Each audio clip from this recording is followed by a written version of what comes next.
आज दिल्ली में लगभग 25,000 एक्टिव केसेस हैं।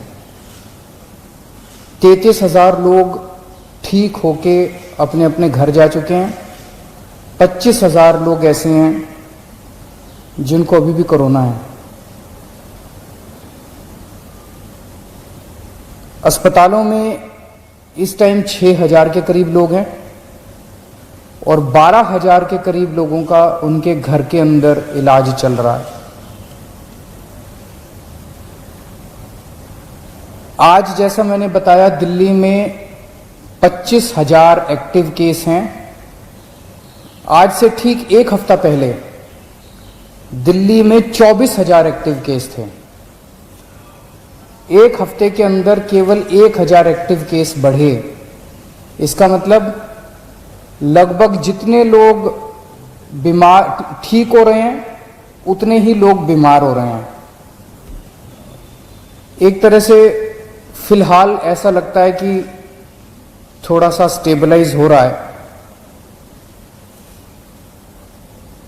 पिछले दिनों में हमने टेस्टिंग बहुत बड़े स्तर पे टेस्टिंग 3 गुना कर दी है। 3 गुना से भी ज्यादा हमने टेस्टिंग कर दी है। बीच में लोगों को अपना टेस्ट कराने में दिक्कत आ रही थी। मैं समझता हूं कि अब आपको टेस्ट कराने में दिक्कत नहीं आ रही होगी।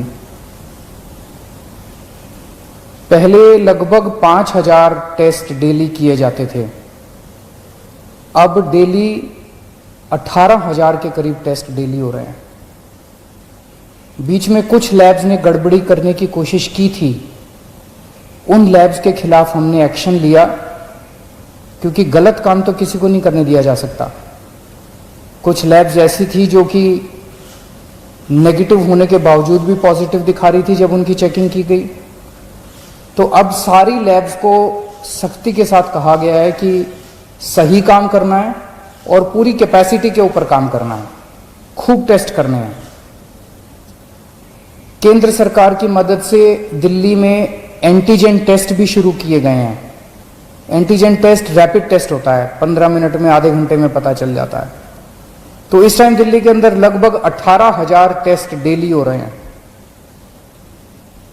मैं समझता हूं कि अब आपको अपनी टेस्टिंग कराने में कोई दिक्कत नहीं आएगी। जिन लोगों का इलाज हम घर पे करते हैं, जो लोग माइल्ड होते हैं, कम बुखार है, थोड़ी सी खांसी है या कोई सिम्टम नहीं है, ऐसे लोगों का इलाज उनके घर में ही रह के किया जाता है। उसमें हम डेली, हमारी टीम उनको फ़ोन करती है, उनसे हालचाल पूछती है, बुखार तो नहीं हुआ, और उनको एडवाइस देती है कि क्या क्या करना है। अब हम इसमें कोरोना में हमने देखा कि एक ही चीज की समस्या सबसे ज्यादा होती है कि मरीज का ऑक्सीजन लेवल गिर जाता है। मरीज को सांस लेने में तकलीफ होती है, मरीज को ब्रेथलेसनेस होती है और मरीज को तुरंत ऑक्सीजन देने की जरूरत पड़ती है। अगर मरीजों को सही टाइम पे तुरंत ऑक्सीजन मिल जाए तो कई मरीजों को बचाया जा सकता है। तो इसके लिए अब हमने क्या किया है कि जितने अब होम क्वारंटाइन के केसेस होंगे, होम आइसोलेशन के, दिल्ली सरकार हर होम आइसोलेशन वाले केस को एक ऑक्सी पल्स मीटर देगी। आप उस पल्स मीटर को अपने घर रखिए, जब आप ठीक हो जाएं सरकार को वापस कर दीजिए 10 दिन के बाद। उस पल्स मीटर से आप हर घंटे में, 2 घंटे में आप अपनी ऑक्सीजन नापते रहिए। अगर आपकी ऑक्सीजन कम होती है, हम आपको एक फ़ोन नंबर दे देंगे, उस पर फ़ोन कर दीजिएगा। हर डिस्ट्रिक्ट में हम ऑक्सीजन के कॉन्सेंट्रेटर रख रहे हैं। तुरंत हमारी टीम कॉन्सेंट्रेटर लेके पहुंच जाएगी जल्द से जल्द, और आपको तुरंत आपके घर में ऑक्सीजन दे दी जाएगी, और अगर ज़रूरत पड़ेगी तो आपको अस्पताल में शिफ्ट कर दिया जाएगा। कई बार हमने देखा है कि ऑक्सीजन तुरंत न मिलने की वजह से अस्पताल में शिफ्ट करने तक, इतने में ही कई बार मरीज कभी कभी कोलैप्स कर जाता है।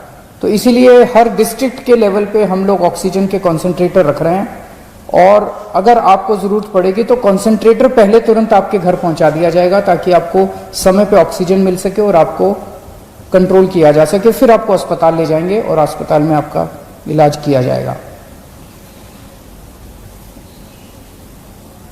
12 जून को दिल्ली के सारे अस्पतालों में मिला के 5300 बेड्स भरे हुए थे। आज की डेट में 6200 बेड भरे हुए हैं।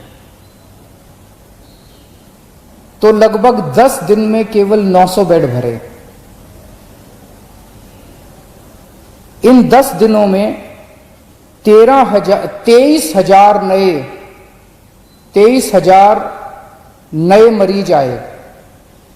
23,000 नए मरीजों में से केवल 900 बेड्स की जरूरत पड़ी, एक्स्ट्रा बेड्स की जरूरत पड़ी। इसके दो मायने हैं।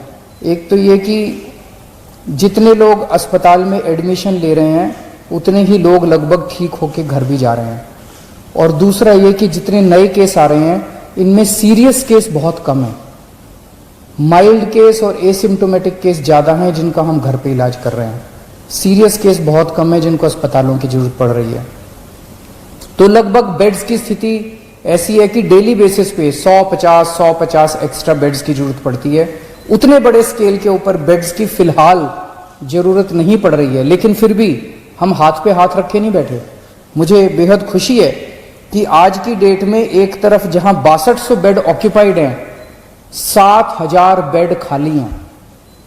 बीच में थोड़ी सी बेड की मारामारी हुई थी, लेकिन हमने युद्ध स्तर के ऊपर सारे अस्पतालों से बात करके सरकारी अस्पतालों में, प्राइवेट अस्पतालों में आपके लिए बेड्स का इंतजाम किया है। आज की डेट में 7000 बेड्स खाली हैं। इस दौरान हमें केंद्र सरकार से काफ़ी सहयोग मिल रहा है। दिल्ली सरकार और केंद्र सरकार मिलके दिल्ली में कोरोना को काबू पाने की कोशिश कर रही हैं। ये समय राजनीति करने का नहीं है, ये समय आपस में लड़ाई झगड़े का नहीं है। अगर हम आपस में लड़ेंगे तो कोरोना जीत जाएगा, और अगर हम मिलके लड़ेंगे कोरोना से तो कोरोना को हरा सकते हैं। आज पूरा देश चाइना के खिलाफ 2 युद्ध लड़ रहा है। एक चाइना के द्वारा भेजे गए वायरस के खिलाफ, और दूसरा चाइना के खिलाफ बॉर्डर के ऊपर युद्ध लड़ रहा है। वायरस के खिलाफ हमारे डॉक्टर, हमारे नर्स, ये सब युद्ध लड़ रहे हैं, और बॉर्डर के ऊपर हमारे सैनिक युद्ध लड़ रहे हैं। आज पूरा देश हमारे डॉक्टर्स के साथ एक तरफ खड़ा है और हमारे दूसरी तरफ हमारे सैनिकों के साथ खड़ा है, और इन दोनों युद्धों को हमें पूरे देश को मिलकर लड़ना है। इसमें बिल्कुल राजनीति नहीं होनी चाहिए, इसमें कोई पार्टीबाजी नहीं, कोई गुटबाजी नहीं। सारे देश को एक होके कोरोना के खिलाफ भी युद्ध लड़ना है और चाइना के खिलाफ भी हमें युद्ध लड़ना है। हमारे 20 जवान पीछे नहीं हटे, हम पूरे देश भी पीछे नहीं हटने वाला। जब तक हम जीत नहीं जाएंगे तब तक देश पीछे नहीं हटेगा। Bureau report SMZ news.